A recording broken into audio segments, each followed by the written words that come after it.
मेहमान घर पर मौजूद हैं और बनाने के लिए कुछ ख़ास है नहीं, लेकिन बनाना भी बहुत ही जल्दी है। तो इस मज़ेदार सी रेसिपी को सिर्फ आपके लिए लेकर आई हूँ, तो बिना स्किप किए ना अपने एंड तक लाजमी से देखना है। रेसिपी अच्छी लगे तो रेसिपी को थम्स अप भी ज़रूर से देना है। बहुत ही आसान तरीके से बनाकर रेडी करेंगे, खाने वाले ने उंगलियाँ चाटते रह जाना है। तो मज़ेदार सी रेसिपी को बनाना स्टार्ट करते हैं। बिस्मिल्लाहिर्रहमानिर्रहीम। सबसे पहले ना हमने यहाँ पर हाफ़ kg जो है ना यहाँ पर बीफ ले लिया हुआ है और बीफ को हमें धोकर ना डायरेक्ट से पैन के अंदर ऐड कर दिया हुआ है। 2 अदद कटिंग की हुई प्याज ऐड कर देंगे।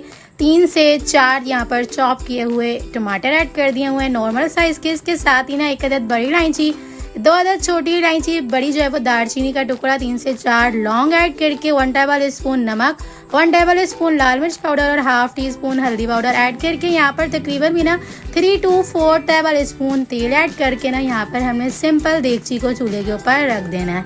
उसके बाद जब ये अच्छे से भुनना यानी कि पकना स्टार्ट होने लग जाएगी ना, तो साथ ही हमने यहाँ पर लहसुन और अदरक का पेस्ट भी 1.5 टेबल स्पून ऐड कर देना है। अच्छी से मिक्सिंग करनी है, ज़्यादा भुनाई नहीं करनी है क्योंकि हमने इसे गलने के लिए डायरेक्ट से छोड़ना है, क्योंकि हम झटपट सी रेसिपी बना रहे हैं, तो इसलिए हम एक साथ ही इसे बाद में अच्छे से भून लेंगे।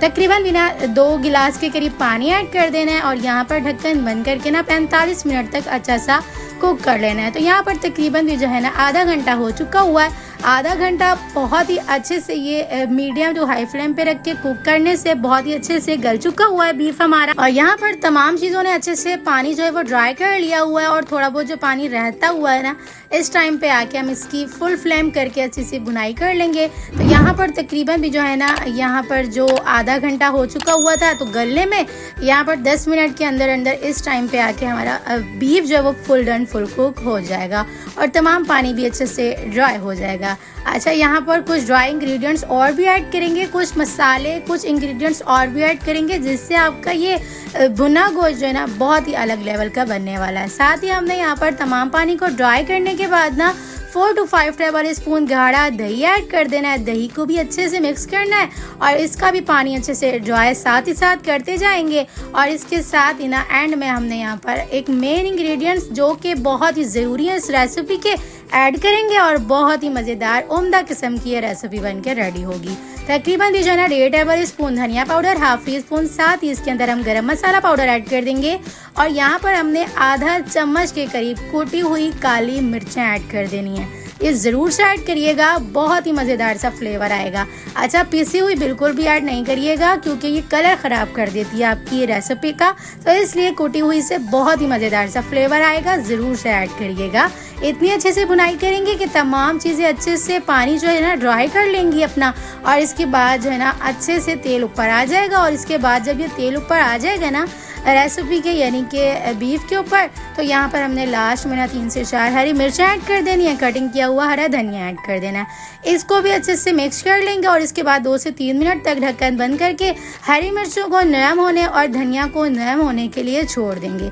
2 से 3 मिनट ही सिर्फ रखेंगे ना, तो इस तरह से हमारा जो है ना तमाम अच्छे से गोश्त जो है वो भुन भी जाएगा और बहुत ही मज़ेदार सी हमारी जो है ना ये भुना हुआ बीफ बन के रेडी हो चुका हुआ। पूरे 45 मिनट हो चुके हुए हैं और इसी दौरान हमारा बीफ भी अच्छे से गल चुका हुआ है, भुन भी चुका हुआ है और देख सकते हैं आप ग्रेवी कितनी मज़ेदार सी बन के आई है। तो इस मज़ेदार सी रेसिपी को आपने पसंद किया है तो प्लीज़ रेसिपी को लाइक करके ज़रूर से जाइएगा और चैनल पर न्यू है तो जल्दी से जाके सब्सक्राइब कर लीजिएगा ताकि मेरी न्यू अच्छी आने वाली वीडियोज़ आप तक आसानी के साथ पहुंचती रहें। अच्छा, यहाँ पर 45 मिनट के अंदर अंदर आप मेहमानों को भी डील कर सकते हैं और इस रेसिपी को भी बनाकर मज़ेदार सा रेडी कर सकते हैं। तो इस रेसिपी को आप नान, चपाती, पराठे के साथ भी इंजॉय कर सकते हैं, लेकिन मैंने इसे जो है ना वो रोगनी नान जो कि कुलचा कहते हैं जिसे उसके साथ इंजॉय किया था। तो देख सकते हैं आप गोश्त भी कितने अच्छे से गल चुका हुआ है। अच्छा, अगर आप बीफ को जो है ना वो कुकर में गला लेंगे ना, तो इससे कम टाइम में आपकी ये रेसिपी बन के रेडी हो सकती है। तो मज़ेदार सी इस रेसिपी को ज़रूर से एक बार मेरी रेसिपी से ट्राई करिएगा और मुझे अपना फीडबैक ज़रूर से दीजिएगा आपको ये रेसिपी कैसी लगी। तो चलें फिर मिलते हैं नेक्स्ट वीडियो में। जब तक अपना ख्याल रखिएगा, मुझे दुआओं में याद रखिएगा। मिलते हैं नेक्स्ट वीडियो में बहुत ही आसान, सिंपल और यूनिक सी रेसिपी के साथ। अल्लाह हाफ़िज़।